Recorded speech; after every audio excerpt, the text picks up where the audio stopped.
Assalamualaikum warahmatullahi wabarakatuh. Bertemu lagi dengan saya di demonstrasi kontekstual modul 3.1.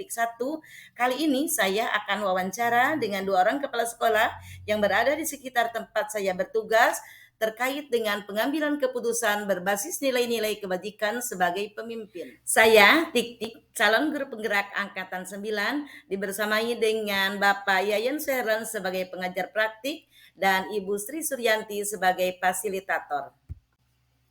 Berikut rekaman video wawancara saya dengan Kepala Sekolah di SD Negeri Mekarsari, Bapak Cecep Bahrul Muhid SPDI, dan Bapak Haji Supriyadi SPD MMPD sebagai Kepala Sekolah di SD Negeri Kawitan, Kecamatan Salopa, Kabupaten Tasikmalaya.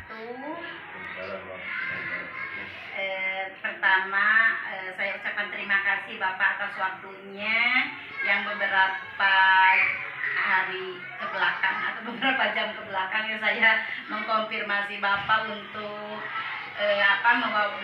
mewawancarai terkait dengan tugas saya sebagai calon guru penggerak berkaitan dengan demonstrasi kontekstual tentang pengambilan keputusan berbasis nilai-nilai kebajikan sebagai pemimpin. Pertama itu, dan yang kedua saya ingin tambah pengalaman dari Bapak terkait dengan kasus yang Bapak alami di sekolah ini, Pak. Dan pertama silakan Bapak untuk memperkenalkan diri, Pak. Assalamualaikum warahmatullahi wabarakatuh. Waalaikumsalam warahmatullahi wabarakatuh. Manajerial di SD Mekarsari, dan alhamdulillah bisa kehadiran ini selaku calon pada dengan mudah-mudahan harapan kita sukses dan lancar. Kemudian terima kasih atas terpilihnya untuk diwawancarai. Memang masalah kasus yang kita hadapi kali ini itu yang kita rasakan tidak sebagaimana yang kita sawang. Jadi kasus yang kita hadapi selama ini berjalan sebagaimana air di daun talas itu mengalir, tapi pelaksanaannya, mengatasinya sesuai dengan fakta yang ada pada kasus tersebut. Kemudian sekedar untuk pengenalan, saya selaku kepala sekolah nama Cecep Bahrul Muhid. Kemudian alhamdulillah diberi tugas di SD Mekarsari dengan hanya mohon maaf di SD kami cuma ada satu P3K dan 3 orang siswa akibat kekurangan, dan mudah-mudahan pemerintah ada perhatian kami yang akan datang. Terima kasih. Ya Bapak, terkait dengan pengambilan keputusan ya Pak, dengan mempertimbangkan nilai-nilai kebajikan sebagai seorang pemimpin, tidak menutup mata ya Pak tentang kasus itu pasti ada ya Pak di sekolah. Nah sekarang saya tanyakan pertama, selama ini bagaimana Bapak mengidentifikasi kasus-kasus yang merupakan dilema etika atau bujukan moral Pak? Untuk mengidentifikasi kasus-kasus yang merupakan dilema etika, kemudian untuk atau bujukan moral, saya hadapi dan saya sikapi dengan seksama. Kemudian merupakan bagian dari manajerial. Kemudian untuk mengidentifikasinya tidak hanya dilakukan oleh kami selaku kepala sekolah, tapi didasarkan atas dasar musyawarah dengan rekan-rekan dan seyogyanya diberikan kepada Dewan Guru. Pertama diserahkan kepada guru-guru, setelah diserahkan kepada guru diselesaikan masalahnya, kemudian saya selaku kepala sekolah ikut menyelesaikan atau menuntaskan kasus tersebut. Oh iya Pak, jadi Bapak untuk mengidentifikasi kasus-kasusnya menyikapi dengan seksama dan berkolaborasi ya Pak dengan guru-guru yang ada di sekolah ini. Ya terima kasih Bapak.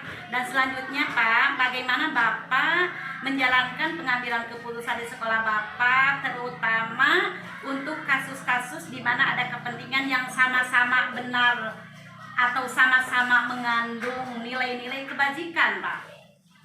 Ya, untuk menjalankan pengambilan keputusan di sekolah kami, terutama untuk kasus yang sama, Ya. kemudian ada kegiatan.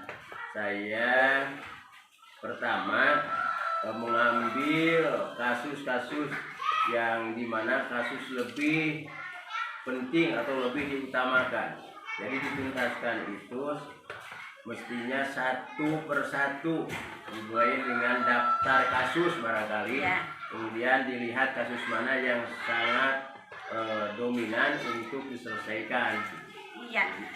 Ya, berarti ya, jadi Bapak dalam pengambilan keputusan di sekolah ini Bapak mengambil kasus yang lebih utama atau lebih penting ya Pak, dan itu satu persatu ya Pak, dengan mendahulukan kepentingan atau kasus yang lebih penting ya Pak, yang lebih utama seperti itu ya. Bapak terima kasih atas informasinya. Dan pertanyaan saya selanjutnya, langkah-langkah atau prosedur seperti apa yang biasa Bapak lakukan selama ini Pak? Untuk langkah-langkah yang membantu untuk mempermudah identifikasi atau menuntaskan hal-hal atau kasus, pertama mengidentifikasi pertanyaan etika, yang kedua membuat sebuah daftar atau fakta yang relevan dari ilmu etika, kemudian mengidentifikasi pihak yang terkait, kemudian apa saja yang dipilih dalam kasus ini yang harus diutamakan, kemudian apa yang harus dilakukan pertama kali, hampir sesuai sama dengan nomor 2 barangkali. Jadi mengutamakan hal-hal yang harus diutamakan terlebih dahulu. Iya. Jadi Bapak mengambil langkah membuat fakta yang relevan ya Pak, lalu mengidentifikasi pihak-pihak dan mengidentifikasinya, lalu berkolaborasi dengan pihak-pihak terkait, dan Bapak juga mengambil kasus yang lebih penting ya Pak, yang lebih utama. Iya. Selanjutnya Bapak, hal-hal apa saja yang selama ini yang dianggap Bismillahirrahmanirrahim. Assalamualaikum warahmatullahi wabarakatuh. Waalaikumsalam warahmatullahi wabarakatuh. Selamat pagi ya Pak, menjelang siang. Pagi. Bagaimana kabarnya Bapak hari ini? Tentu saja baik. Ya, alhamdulillah ya Pak. Sebagaimana kesepakatan ya Pak, beberapa jam yang lalu saya mengkonfirmasi Bapak untuk bersedia berwawancara ya Pak, diwawancarai sama saya. Dan pada hari ini terima kasih atas ruang waktunya untuk saya. Sekarang saya akan mewawancarai Bapak terkait dengan pengambilan keputusan dengan mempertimbangkan nilai-nilai kebajikan sebagai seorang pemimpin, Pak. Tujuan saya di sini pertama sebagai tugas saya di calon guru penggerak angkatan 9 di modul 3.1 tentang demonstrasi kontekstual yang terkait dengan yang saya sampaikan tadi, yaitu pengambilan keputusan dengan mempertimbangkan nilai-nilai kebajikan sebagai seorang pemimpin. Dan kedua tentunya ingin mendapat pengalaman dari Bapak sebagai pemimpin sekolah di SD Negeri Kawitan ya Pak. Tentunya seperti apa pengalaman yang Bapak temui dalam pengambilan keputusan yang mengandung nilai-nilai kebajikan. Dan saya perkenalkan dulu, atau Bapak mau memperkenalkan diri Pak? Silakan Bapak. Oh ya, ya. Perkenalkan, saya hari ini berwawancara dengan Bapak Haji Supriyadin SPDM MPD. Beliau sebagai kepala sekolah di SD Negeri Kawitan, Kecamatan Salopa. Kita mulai ya Pak. Iya, terima kasih Pak. Pertama, selama ini bagaimana Bapak dapat mengidentifikasi kasus-kasus yang merupakan dilema etika atau bujukan moral?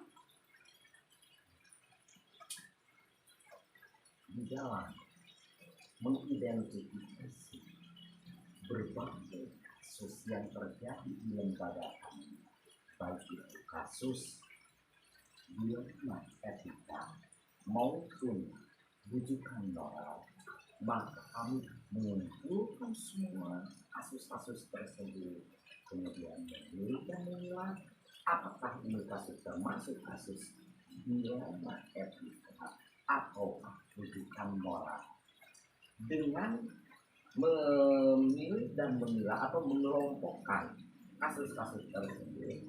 Dalam kasus dilema etika, inilah yang paling berat menurut kami, karena memiliki kebenaran, memiliki kebaikan yang sama.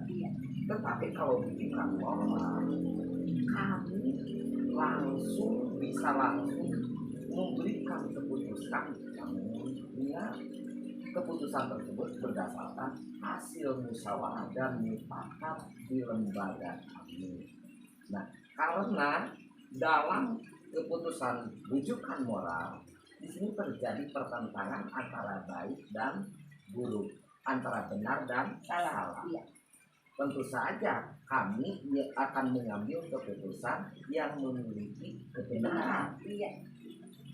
Ya, terima kasih ya Pak. Jadi pertama Bapak akan mengumpulkan semua kasus ya Pak, dan akan memilih kasus yang mana yang harus diutamakan ya Pak, seperti itu.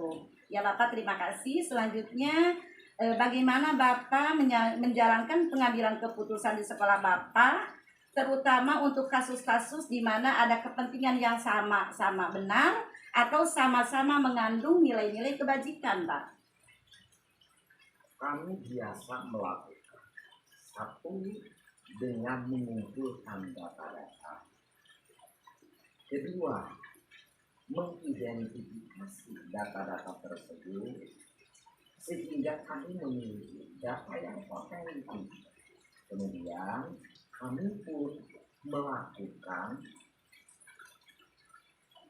mencari solusi untuk menyelesaikan kasus-kasus itu. Jadi dikumpulkan terlebih dahulu data-data yang otentik. Iya. Jadi Bapak untuk menjalankan pengambilan keputusan di sekolah Bapak, pertama Bapak mengumpulkan data ya Pak, lalu mengidentifikasi data, lalu mencari solusi ya Pak, seperti itu. Itu menganalisis dulu. Iya, menganalisis, iya, lalu mencari solusi. Iya, terima kasih Bapak atas penjelasannya.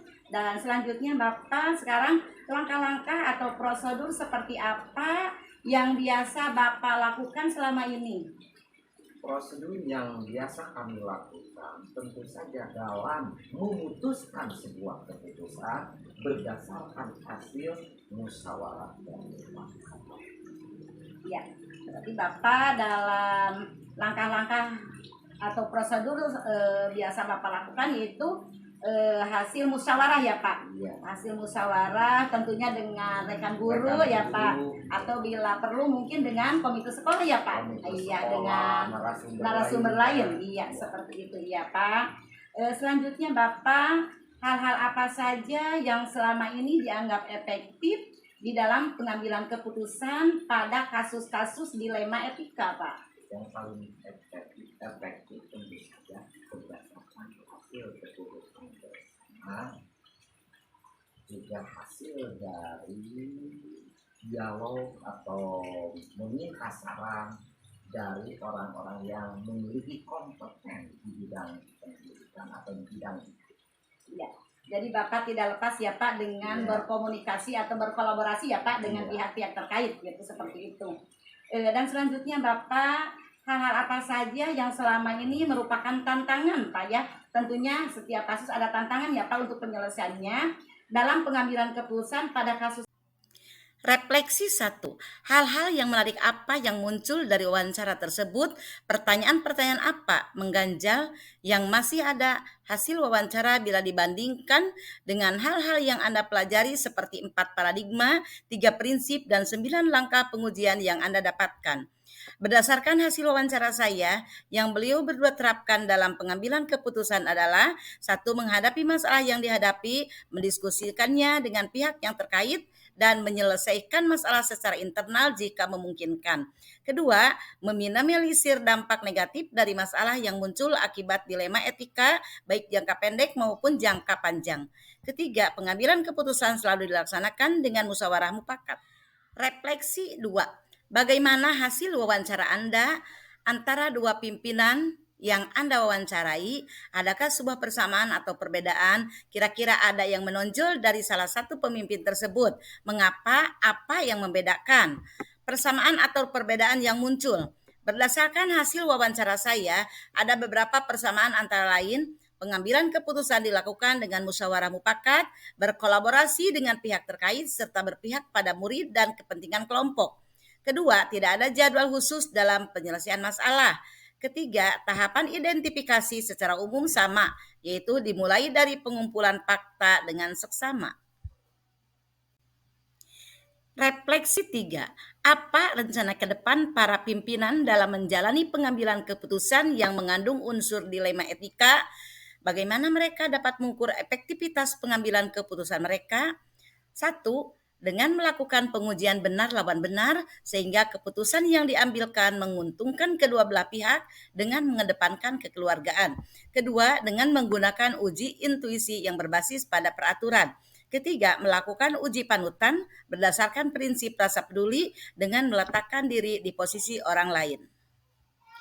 Refleksi 4. Bagaimana Anda sendiri akan menerapkan pengambilan keputusan dilema etika pada lingkungan Anda, pada murid-murid Anda, dan pada kolega guru-guru Anda yang lain? Kapan Anda akan menerapkannya? Penerapan pengambilan keputusan dilema etika pada diri sendiri. Saya akan mengidentifikasi masalah yang terjadi dan mengenali nilai-nilai yang saling bertentangan. Saya akan membangun komunikasi yang baik, saling berkoordinasi, dan bertanggung jawab. Selanjutnya, saya akan menerapkan 4 paradigma, 3 prinsip, serta 9 langkah pengambilan dan pengujian keputusan dilema etika. Sekian dan terima kasih. Salam guru penggerak. Akhir kata, wassalamualaikum warahmatullahi wabarakatuh.